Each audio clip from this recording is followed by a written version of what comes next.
ईश्वर का युवराज ज्येष्ठ पुत्र मनुष्य। मित्रों, वह मानते हैं कि मनुष्य एक असामान्य जीव है। वह अपने वर्ग में ही सामान्य जान पड़ता हो, परंतु ऐसा है नहीं। उसकी यह सामान्य अवस्था एक तरह की अल्पकालीन एवं क्षणिक व्यवस्था मात्र है। मानव विकास क्रम की अंतिम सीमा नहीं है। वह एक संक्रमणकालीन जीव है जिसमें नए मानव का जन्म होने वाला है, अतिमानव का अवतरण होने वाला है। अपनी इस दिव्य विशेषताओं एवं विभूतियों के कारण ही मानव को इस जगत की क्रियाओं का केंद्र बिंदु एवं मूल स्रोत माना गया है। कन्फ्यूशियस कहते हैं कि चाहे हम किसी भी दृष्टि से विचार कर लें तो प्रतीत होगा कि मानव ही इस विश्व का मूल सूत्र एवं सार है। भारतीय स्वतंत्रता के महानायक महात्मा गांधी के अनुसार मानव आत्मस्वरूप है। उसके अंदर आत्मज्योति ज्योतित होती रहती है। आवश्यकता तो बस इस दिव्य प्रकाश से प्रकाशित होने की है, लाभान्वित होने की है। प्रायः सभी चिंतक इस विषय में एक मत हैं कि संपूर्ण सृष्टि प्रक्रिया की विकास प्रक्रिया में मानव ही सर्वोत्तम श्रेष्ठ है। इस तथ्य को स्वीकार करते हुए पाश्चात्य विद्वान E.S. फास्ट ने अपने ग्रंथ आइडियाज ऑफर ग्रेट फिलासफर्स में मनुष्य को ईश्वर से तनिक ही नहीं माना है। एल्डूअस एक्सले ने मानव में ईश्वरीय का निरूपण किया है और यही वह आधार है जहाँ अवतरणवाद की भावना प्रादुर्भूत होती है। मानव देह ही भगवत चेतना के अवतरण को नूतन आधार प्रदान करती है और जिससे मानव चेतना ऊर्ध्वगामी बनती है। ऐसे श्रेष्ठ पुरुषों के प्रति जन सामान्य की गहन आस्था और श्रद्धा होती है। इसी भावबोध के कारण ही रामकृष्ण, बुद्ध, महावीर आदि को अवतरण के रूप में अपनाया जाता है।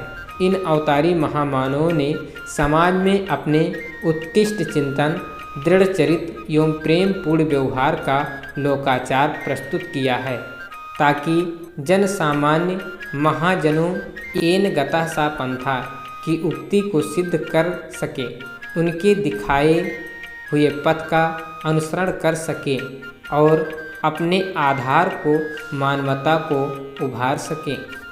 मानव को उत्तम कर्मों के प्रति प्रेरित करना ही महामानव अवतारी चेतना का परम लक्ष्य होता है।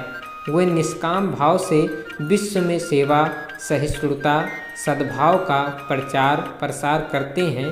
वे मानव धर्म की स्थापना करते हैं, अनीति व अवच्छिन्नता का उन्मूलन करते हैं।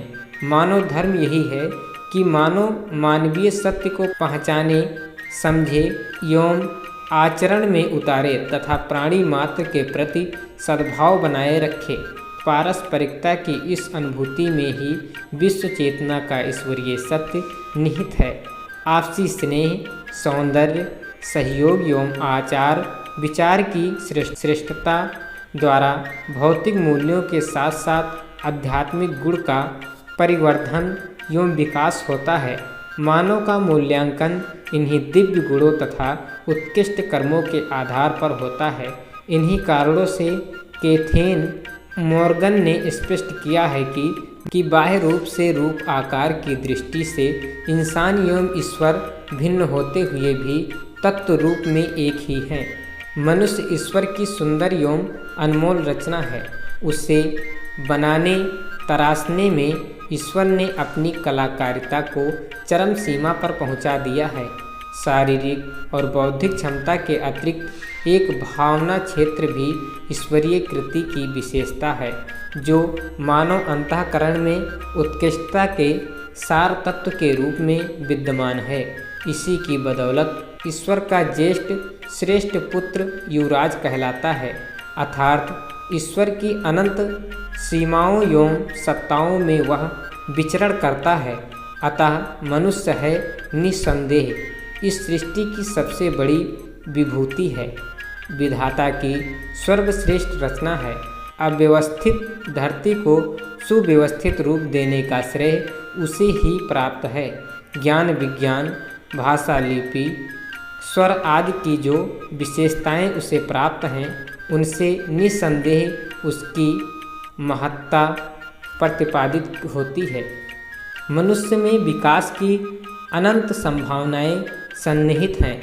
उसमें विकास के समस्त स्तर जड़, प्राण, मन, संवेदना, भावना आदि अति उत्तम रीति से सजोए हैं।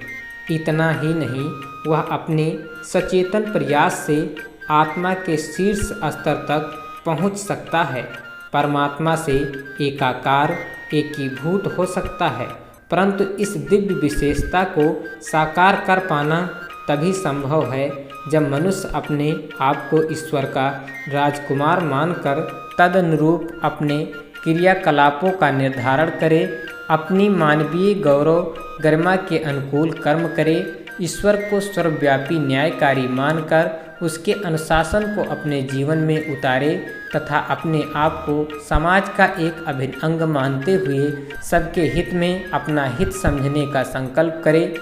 इसी संकल्प से मानव लक्ष्य की पूर्ति संभव है, जिसे हम सबको अपनाना चाहिए और अपनी श्रेष्ठता का प्रतिपादन करना चाहिए। लेखक पंडित श्री राम शर्मा आचार्य। ओम शांति शांति शांति।